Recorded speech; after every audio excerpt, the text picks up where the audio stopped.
Саламатсыздарбы, урматтуу көрүүчүлөр. Ой пикир көрсөтүүсүнө кош келипсиздер. Бүгүн биздин конокто Рита Рахмановна Карасартова, белгилүү укук коргоочу. Биздин студиябызга кош келипсиз. Рита Рахмановна, мен анда суроолорумду баштай берейин. Анткени сиз аябай мындай жумушту майын чыгарып иштеген адамсыз. Азыр дагы бир жака шашып атсаңыз керек, аны мен билем. Мен сизди укук коргоочу катары билем, жакшы тааныйм. Анча-мынча соттук процесстерде чогуу барып калабыз. Анан көп жолу интервью алып жүргөнмүн. Бирок ошол Facebook'та дагы өзүңүздүн жасаган жумуштарыңызды Facebook'ка көп жазасыз да. Анан ошол сиз жазган адам тагдырлары боюнча сөз болоюн деп атат да. Сизге кантип чыгат, же кантип келишет, же жазабы, же чалабы? Эмне үчүн Кыргызстанда ушундай укук коргоочуларга зар заман болуп калды да? Негизи каяктан таап алат деген, биз өзүбүздүн телефон номерлерибизди, даректерибизди болгон ачык платформаларга коебуз да. Мисалы бизде 3 сайт бар. Бирөөсү сотторго багытталган Коом Чекит KG деген, ал жерде телефондорубуз, почталарыбыз, документ ыргыткандар болсо ошол жака жиберишет. Айыл өкмөттөргө укуктук жактан жардам беребиз. Ал msu.kg деген сайтыбыз бар. Ал жерде да бүт эксперттердин телефондору, өзүмдүкү бүт жайгашылган. Анан соттошпой эле койгула, келгиле мындай медиация аркылуу дагы ишти бүтүрөбүз деген Mediation Чекит KG деген да сайтыбыз бар. Ошол жерде бүт ошондой медиаторлордун даректери, өзүбүздүн даректерибиздин баары жазылат. Анан бүт социалдык тармактарда телефонум ачык. Ошон үчүн элдер эгер кааласа таап алып, кандай бир кайрылууларын жолдосо болот. Анан 2011-жылы биздин өзүбүздүн жана бейөкмөт уюбузду түптөгөнбүз. Ошондон баштап эле ушу сотторго арызданган адамдарга атайын мындай коомдук кабылдама деп койгонбуз. Анткени өзүбүздүн уюмубуздун аты да Коомдук иликтөө институту деп. Анан ошо ар бир адам келип, дайым каражатыбыз барбы, проектибиз жокпу, ал маанилүү эмес. Биз ушу 8 жылдан бери коомдук кабылдамабыз жабылбай иштеп келет да. Ошон үчүн элдер бири-бирине айтып, мен ушундай жардамын алдым элем, сен да барып кайрылып көрбөйсүңбү деп туруп, орусча айтканда сарафанный радио аркылуу да тарайт да. Ошентип таап алат. Анан көп учурларда биз жашообузду мындай идеалдаштыра беребиз да. Баары жакшы өтүш керек деп. Анан кичинекей эле бир нерсе болбой калса, ал баягы чоң кандай бир көйгөйдөй көрүнө берет да. Мисалы, жолдошу менен ажырашып аткандар дагы мындай сүйлөшүү жолу менен бүттү, экөөбүздүн ортобузда кандай бир пикир келишпештик болуп калды, ажырашалык дебестен, кээ бир учурда сени, мен сени түбүңө жетем дегенге чейин жеткишип, анан сотко барчудай болушат да. Ошон үчүн чоң көйгөй деле, кичинекей көйгөй деле баары эле адам үчүн чоң көйгөй болуп көрүнө берет. Келип жардамын сурап баштайт да. Ушундай абалга чалдыгып калдым, кандай кылсам болот, эмне кылсам болот депчи. Ушул адам тагдырларын айтып калдыңыз, сизге ошол көп кайрылышат. Ошолордун арасында мындай жүрөгүңүздү оорутуп, аябай көп күн катары менен ушундай кайгыга алып келген бир учурлар, мисалдарды айтып кетсеңиз. Негизи бир 5 жыл иштеп, 5 жылдын ичинде ошо ар бир адам келгенден кечинде отуруп алып, ошол адамдын тагдырын ойлоно берчим да. Анан бир күнү бир имамдын ушундай болгон бир жолугушуна баргандан кийин ал бир жакшы сөз айтканда, эгер сен бирөөнүн тагдырына аябай катуу мындай жан багып кайгырсаң, анда сенин Кудайга болгон ишенимиң чын эмес депчи, нак эмес деп. Ошондон кийин мен келген көрөрмандарыма болобу, же үйүмдөгү чогуу жашап аткан балдарым болобу, мен ар биринин тагдырына жараткандын бир өзүнүн бир планы бар болсо керек деген толук ишеним менен жашайм. Ошон үчүн аябай азыр мындай кайгырып деле ушул эмне болуп атат экен деп аябай жүрөгүмдү оорутпайм. Мен билем, анын башына да ушундай кыйынчылык түшкөн адамга сөзсүз ошол кыйынчылык чечиле турганда жолу бардыр дегенди ишенем дагы. Бирок ошону менен бирге адамга мындай психологиялык жактан жардам берип коем дагы. Сен муну жакшынакай көтөрө билишиң керек деп. Ошону менен бирге чогуу иштеген баарына эле өзүм жардам бере бербейм. Анткени юристтерим бар, дагы ушундай чогуу иштеген коллегаларыбыз, алар алып документтерин карап, муну жака алып баргыла, муну жазгыла, момундай нерсени жибергиле, биз момунтип барып соттон байкоо жүргүзүп коебуз деп жардам беребиз дагы. Ошентип кетиребиз. Кийин ошол кишилер жардамын алат. Убакыт өткөндөн кийин ошол кезде менин ушундай жүрөгүм көкүрөгүмө батпай чыгып кетчүдөй бир заман болуп атты эле, силерге баргандан кийин мындай өзүмдүн акыл эсимди жыйыштырдым деп, жанагы психологиялык жактан ар бир ситуацияны көтөрө билиш керек деген нерсе мындай аябай көбүрөөк даже ошол эсинде калып калышат экен да, а юридикалык жардамды унутуп калыш да мүмкүн экен жардам бергенибизде. Ошон үчүн мындай аябай отуруп өзүмдүн тагдырым деле кандай болуп кетет, же эмне болуп кетет, ушундай бир жаман бир нерсе дегенге деле алысмын да. Башыма урчулук түшсө, мунун дагы бир күнү чечиле турган маселеси бар болуш керек деген философия менен жашап калганыма бир 3 жыл болду. Мага өзүмдүн ишиме бул аябай жакшы таасир тийгизди да. И башкаларга да ошону чакырып кетет элем да. Туура айтасыз. Мен дагы акыркы мезгилдерде ушундай ойлорду ойлоп калдым да. Болбосо мен үйдүн улуусумун дагы анан ушул инимдин баласынын кичинекей садиктеги бир проблемасын деле өзүмө жүктөп алып эле, жакын кабыл алып, аябай кабатыр боло берчү элем да. Эми жанагы ушул сот процесстерине акыркы мезгилде Рита эже өзүңүз көп байкап жүрөсүз. Көп жакын туугандарды, журналисттерди, укук коргоочуларды сиз көп барасыз. Себеби дегенде аябай көп кайрылышат. Мен өзүм күбө болгом ошондой бир окуяга. Эмне үчүн ушундай сот процесстерине көп адамдарды чакырганга аракет кылып калышты да. Ал деген нерсе мен түшүнүп атам. Ал деген өзүнүн актыгын далилдеш үчүн, ачык өтсүн, элдин баары билсин, журналисттер айтсын, десин, мен акмын деп ошону ошондой максатта чакырып атышат. А эмне үчүн ошол биздин азыр ушул заманда, биздин Кыргызстанда ошондой акыбал түзүлүп калды да? Эмне үчүн сот адилеттүү карабай, сөзсүз түрдө жанагындай байкоочу адамдар келет, жакындары келет, журналисттер, укук коргоочулар баардыгы келгенде анан кийин бир аз сестене турган акыбалга жетип калдык да. Негизи бул ыкма бүгүн бизде чыккан эмес. Бул дүйнөлүк практика. Эгер чыныгы мисалы коррупция менен күрөшүүнүн ыкмасы бул ачык айкындуулук. Андан башка ыкмалар жок. Азыр мына каматып, анан сен камаласың деп ушундай нерселер бул уже баягы болгон иш менен эле күрөшүү да. А кайсы бир ишти биз бирөөнүн тагдырын талкалап, аны камап койбостон алдын ала иштешибиз керек да. Эгер бүт жерде ачык айкындуулук болсо, мисалы ошол эле коррупция же ошол эле туура эмес иш болбойт да. Анын баары болуп калгандан кийин мынакей көрүп атасыздар, силер монтип камалып кетесиңер дегенден бирөө ошону ынанып алат, окуй мен кийин тигинин тагдырындай болуп да камалып кетпейин деп. А бирөө ал жөнүндө даже ойлобойт. Анан кайра анын тагдыры бузулуп, бир үй бүлөдө бирөөнүн атасы, бирөөнүн иниси же бирөөнүн карындашы тагдыры бузулуп камалып калат да. Коомго деле бул жаман, анткени ар бир адам бул коомдун бир мүчөсү. Ал ошо коомго жакшылык жасаган ордуна түрмөдө канча жыл өзүн өткөзгөнгө туура келет да. Ошон үчүн кайсы тармак болбосун ачык айкындуулук боло турган болсо, баягы магазинде деле бүт жерде видеокамера турса, ошол жерден бир нерсени урдап кеткенден адам жалканат, анткени себеби билет, мен тартылып калып эртең бир жерге абийиримди төксөм эмне болот депчи. Ошон үчүн көп деген мен мындай окуу жайлардан деле байкадым. Бир окуу жайга барып кийимиңерди илип эле кете берет экенсиңер, эч ким жок алып, а мындай бирөө көтөрүп кете берсе, бүт жерде видео камера турат.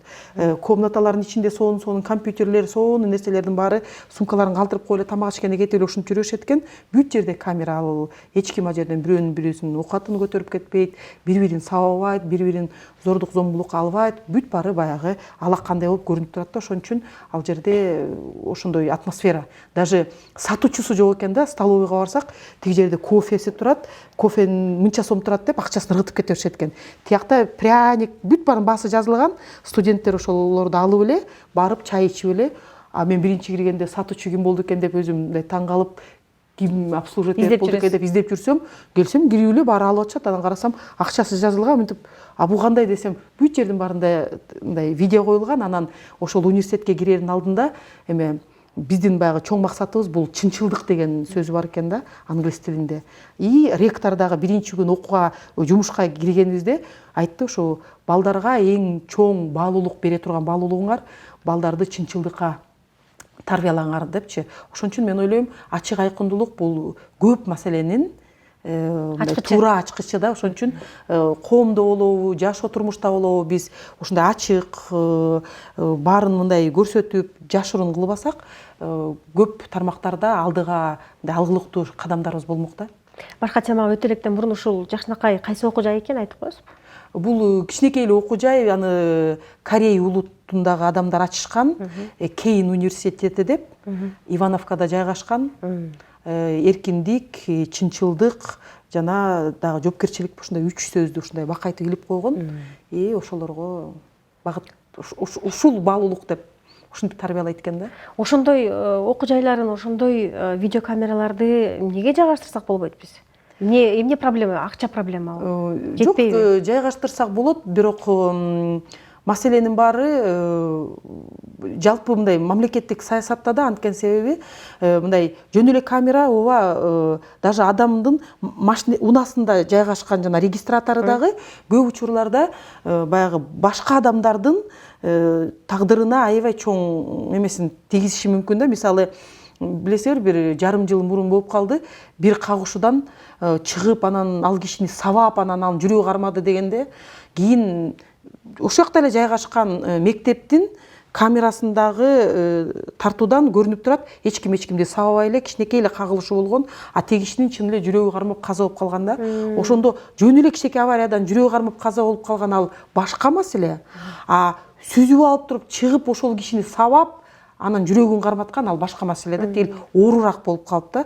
Ошон үчүн тиги берки бала мен атамды сабаган аркорке деген үчүн тилер камалып камакта да отуруп калган да. А жөнөкөй эле кичинекей эле ошо машинеси кичинекей эле мыйрыйган кагышууда андайлар боло берет, ал бири-биринин машинесин оңдоп алып эле кете бериш керек болчу да. Ошон үчүн буну жасаса болот, бирок азыр мынакей коопсуз шаар деп ишке ашып атат. Канча бир жарым жылдын ичинде биздин жол кырсыктар почти 40% азайды дейт. Бул жакшы көрүнүш. Бирок ошо кайсы компания менен келишим түзүлгөн, кандай эреже менен түзүлгөн, кийин ошол камералардын сапатын теңшерип, сүрөттөрүн теңшерип турганга ким жооп берет дегендерди келгиле билелик.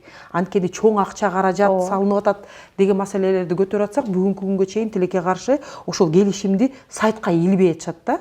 Ошонун аркасынан да бизде кайсы жерде ачык айкындуулук жок болсо, ошол жерде бизде кызыгуу пайда боло берет да. Көрсөткүлө, илгиле келишимди. Биз көргүбүз келет. Биз ушул биринчи пилоттук долбоордун натыйжасы кандай болду, жыйынтыгы кандай болду дегенди өзүбүз эсептеп көрүп билишибиз керек деп азыркы талап коюп атабыз. Анткени жакын арада экинчи уже этабын өткөзөбүз деп дагы бир 78 аймакты камтыган долбоорду ишке ашырган атат да. Аякта дагы 24 миллион доллар бар экен. Ошон үчүн айтып атабыз, биринчи долбоорду көрүп алалык, кандай натыйжа берген деп. Ошол көрдүңөр, кайсы тармак болбосун ачык айкындуулук талап кылынат да.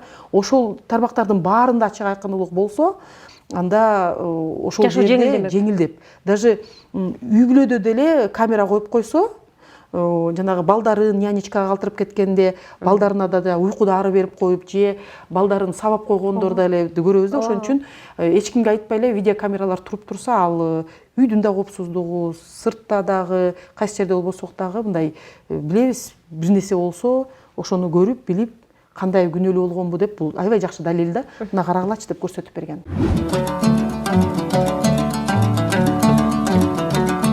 Ветрахманна ой пикир көрсөтүүсү. Мен сизге буга чейин телефон чалып байланышканда мындай формалдуу эмес, расмий эмес, эки мурда кийин чогуу иштебесе дагы, бирок бирин-бирин тааныган адамдар чогуу отуруп ачык пикирин айтуу да шарты, бул көрсөтүүнүн шарты өзү ошондой. Анан 8 март боюнча мен сиз менен сүйлөшпөсөм, көрүүчүлөр мени кечирбейт. Ветрахман атайын студияңа келиптир, конок болуп, эмне үчүн ошол суроону бербедиң деп мени кийин мага капа болушу мүмкүн. Ошон үчүн ошол 8 марттагы тынчтык маршы жөнүндө мен бир-эки суроом бар эле. Колдон келишинче ошол ачык эле айтсаңыз, мен билем сиздин ал жакта күнөөңүз жок экенин. Сиз ар дайым демократияны туу туткан адамсыз. Адам толеранттуу болуш керек. Ошон үчүн эми түшүнбөгөндөр, билем, Facebook'та деген аябай көп комментарийлер болду. Сиз жөнүндө, себеби дегенде сиздин башыңыз чыгып калган көрүнүктүү адамсыз. Ошон үчүн иштеп аткан адамга ар дайым сын пикирлер болот да. Көбүнчөсү уюштуруучу болуп калдым да ошол жердечи, предводитель болуп. Бирок сиз уюштуруучу эмессиз.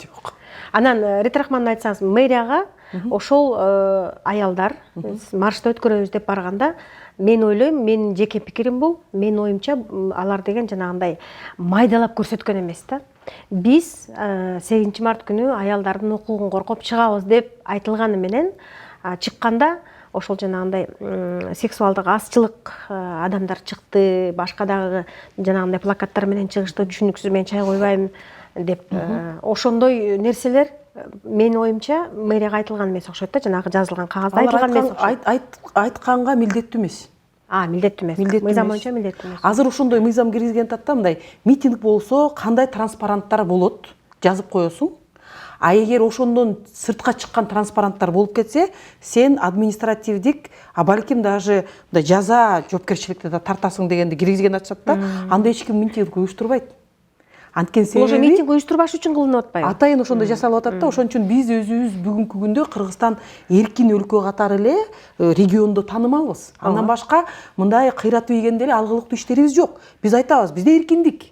Каалаганыбызды сүйлөйбүз, каалаган пикирибизди айтабыз. Бизде пикирибиз үчүн, митинг жасаган үчүн, дагы бир нерселер үчүн эч ким мындай жаза тартпайбыз деп айтып коебуз дагы. Бүгүн анда-санда көрүп калып атабыз, что биз немелерибиз кичине мындай кысылып келатканын, но биз күрөшөбүз ошондой статусубузду жоготпогонго. Анткени себеби бир эле мындай сыктана турган нерсебиз эркиндик болуп атса, анан анын позицияны да берип койгонго биз макул эмеспиз. Ошон үчүн 8 март боюнча мен түшүндүрмө берип кетким келет. Бул кадимки эле марш болгон. Ошол күн кадимки эле майрам күн болгон. Баарыбыздын колубузда гүл, жакшынакай бияктарыбызга жол таркатып беришкен 8-365 депчи, 8 март 365 күн болуш керек дегенде болуп, баарыбыз майрам болуп эле, бири-бирибизди кучактап эле майрам кылып эле барган себебим, мурун деле бул негизи айтып кетиш керек да, 8 март бул апалардын күнү деген, бул совет доорундагы мындай кичине ушул күндү бурмалап коюу максатында жасаган иши да. Бул негизи мамалардын күнү эмес. Бул тетиги 18 кылымдан бери 8 март бул дүйнөлүк аялдардын укук жөнүндө айта турган күн да. Укуктарын талаша турган күн. 16 саат иштеткенде алар азайтып, анан төрөгөнү чыкканда эмне үчүн акча төлөнүп бербейт деп, то есть аялдарга багытталган дайым ушул күндөрү ошолорду айтып келген күн.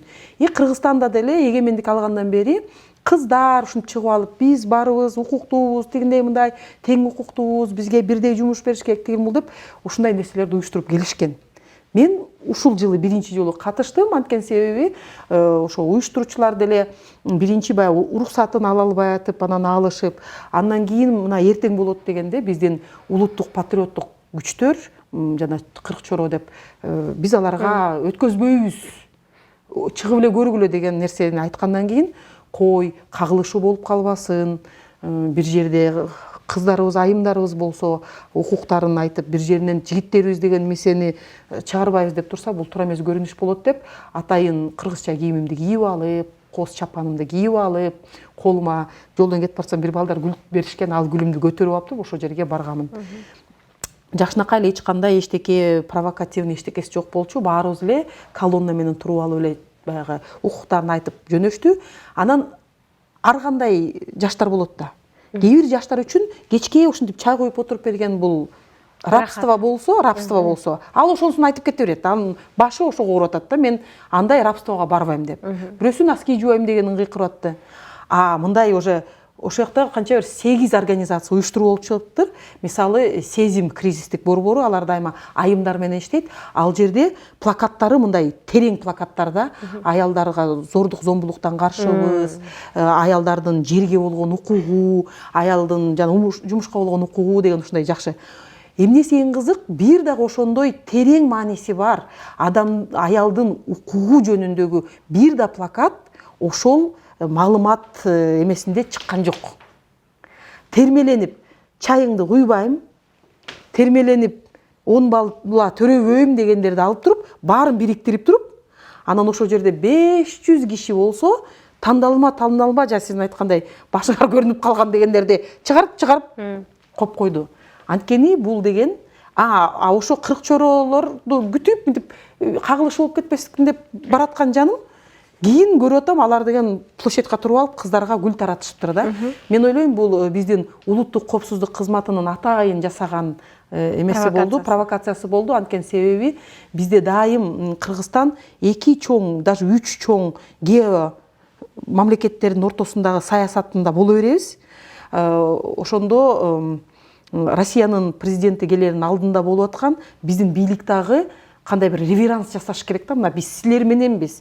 Биз деген батыштын баалуулуктарын же Американын баалуулуктарын кабыл албайбыз. Ошол жактан келген НПОчулардын баары бизге жаман деп бир эле ок менен 2-3 коёнду атып атышат да. Биринчиден бул укук коргоочу желмо кыздарды укпагыла, алар шүмшүктөр. Экинчиден мынакей биз буларды деп жанагы айтканым. Үчүнчүсүнөн дагы көрдүңөрбү кандай начар нерселер эметип кетет, жайылып кетет деген маселелерди мындай бир көрсөтүп коюп кетти. Бирок эмнеден мен байкап калдым, мен деле аны биринчи андайга деле барат го деп ойлогон эмесмин. Жанагы биз ошо марштан үйгө чейин жеткенче эле уже сонун коллаждарды жасашыптыр, аябай ыкчам. Биздин сүрөттөрдү илип, анан тиги жанагы тандалма мен 10 баланы төрөбөйм дегендерди кошуп, анан четтерине ар түрдүү немелердин баарын чаптап туруп, анан эми укмуш таркатышты. Рита эже, ушул жерден сөзүңүздү бөлүп коеюн. Журналисттер дагы 1-2-3 эмес да. Биз дагы ар түрдүүбүз. Биз деген мамлекеттик каналда иштейбиз, жеке каналда иштейбиз, анын ичинде деген сайты бар, телевидениеси бар, радиосу бар дегендей, чет өлкөлүк медиалардын бул жакта өкүлчүлүктөрү бар дегендей. Ошондо сиз эмнени байкадыңыз? Кайсы журналисттер, кайсы саясатты жүргүзгөн журналисттер ошентип тандап чыгарып коюшту? Негизи мен журналисттерге деле көп мындай басым жасагым келбейт. Дайым түшүнүктүү, что мындай Россия тараптан каржылангандар бизди урушушу мүмкүн, мынакей жүзү бул деп. Мындай эркинирээктери бул кадимки эле көрүнүштеши мүмкүн. Бирок мен байкаганым 90% ошо жерде комментарий кылып аткандардын бул фейковый аккаунттар экен. Мен биринчи аларды деле караган эмесмин, анткени аттары, кээ бирде сүрөттөрү деле бар. Кызым бир сыйра выборка жасап туруп, апа, кайгырбаңыз, карап көрүңүзчү, жалаң фейк иштеп аткандарын бар. Эми арасында жөнөкөй кишилер да баягы, чын эле ушундай экен, биз бул кызга ишенип жүрсөк көрсө ушундай шүмшүк турбайбы деп кошулуп аткандар бар. Алар билбейт да, мен ушунча жыл укук коргоодо иштеп атып, 1-2 күн өткөндөн кийин мынча коллажды мен деле жасаганды билбейм. Значит, мунун аркасында бирөө турат деп ошондо байкап калдым да. Негизи эң өкүнүчтүү нерсеси мага мындай болду. 1-2 каналдар баягы бизди чакыра баштады да, ушул ситуацияны түшүндүрүп бергиле деп. Анан биз менен чогуу журналисттерди деле, Назира Бегим деген бир журналист кыз бар экен. Мындай телевиденияга кыргызча кийинип алып, өзүнүн улуттук баалуулуктун аркасында жүргөт дегенди көрсөттү дагы.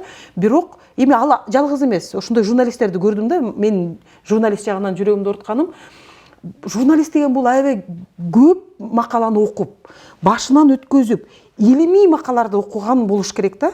Анан ушул маселе баягы сексуалдык өзүнүн идентичностун өзүн түшүнбөгөн 16 түр болот экен. От бияктан бияка чейин биз ар кандай экенбиз да. 16 экенбиз. Биз ак карада эмес, анын ортосунда дагы 16 экенбиз да. Агыраак, бозураак, кызылыраак. 2% адам ошо бул жерде крайнелер болот экен. Ал кайсы мамлекет, кайсы дин, эчтекеге кызыктар эмес. Ал бүттү, ал төрөлдү ошондой кишилер. Ошондой маселеси менен. Ал 87-жылдан бери оору деп дагы дарылап, жаны мындай психологический немеге алса дагы, ал дарыланбайт деп, уже оору эмес деп, бул уже генетикадан болгон деп айтылган да. Эми ошол макалаларды окубай туруп, ошо телевиденияга биздин духовный, ыйман жагынан молдокелерди чакырып, ошондой журналисттерди чакырганда, буларды кырыш керек, буларды жоюш керек, буларды психбольницага камаш керек, бул укук коргоочулар менен кошо деп айтып аткандарынын мынтип угуп туруп, Кыргызстанда дагы оңоло турган, оңой турган маселелер аябай көп турбайбы? Эгер аттуу баштуу сөзү бар, аркасынан ээрчите турган эли бар, ушундай журналисттер менен баягы духовный лидерлердин ушундай оозунан ак ит кирип кара ит чыгып аткандарын көргөндөн кийин мен ойлодум, чын эле биз азыр ушундай имандуулук, өзүбүздүн мындай имандуулугубузду өстүрбөсөк, аябай эле мындай коомубуз кандай деңгээлге чейин түшүп калганы ушул нерседе билинди. Но мен бир да өкүнбөйм аяка чыкканыма. Мен ойлойм, ар бир ушундай бир оорчулук Кудайым деле бизге бир себеп менен берет экен депчи. Мен ушул темага келгенде кантип сүйлөсөм, эмне кылсам деп мындай өзүмдү мындай бир басмырлай берчүм да. Мен үчүн бул мындай жанагы татаал суроолордун бири болчу да. Анткени себеби мен эч качан айтпайм, алар адамдар эмес, аларды биз четке кагышыбыз керек. Алар адам, мен алардын адамдардын дагы укугун коргойм. Аларды түшүнүүгө аракет кылам. Мен эч кимге, мен даже сурабайм алардын сексуалдык ориентациясын. Мен баарын кандай бир көйгөй, ошол көйгөйүн дароо эле чечкенге кетем да. Но мен үчүн кандай бир мындай урурак тема болчу да. А ушул маршта ушунчалык кысымга алынгандан кийин бул тема мен үчүн аябай эркин. Бул тема мен үчүн аябай жагымдуу тема. Бул тема үчүн мен кайсы регионго, алыска айылга барып, мына 2 күн мурун эле Оштон учуп келдим, аяктан дагы түз эфирге чыгып туруп, ушул эле теманы кайра жаштар менен берди. Мен кайра жаштарга түшүндүрө баштадым. Мен үчүн эми бул мындай жашыруун тема, же мындай уят тема эмес да. Ошон үчүн мен булардын, биз баарыбыз тең укуктуубуз, биз эркин өлкөдө жашайбыз, биз бири-бирибизге толеранттуу мамиле жасасакпы деген маселеге мен өткөнгө дагы мүмкүнчүлүк түзүп берди. Ошон үчүн мен ушул болгон күнгө, ушул окуяга дагы 1000 мертебе ыраазычылык билдирип кетем да жаратканга. Ооруну жашырсаң өлүм ашкере кылат дегендей, ошол проблеманы деген жок, бул проблема деп катып койбой, кутулап, кутуга бекилеп туруп катып койбой, аны деген сиз айткандай туура айтып атасыз. Мен сиздин сөзүңүзгө кошулам, ачык айтып талкуулап алыш керек. Анан кийин деген мен биротоло эле сизди сөккөндөрдүн арасында болбодум.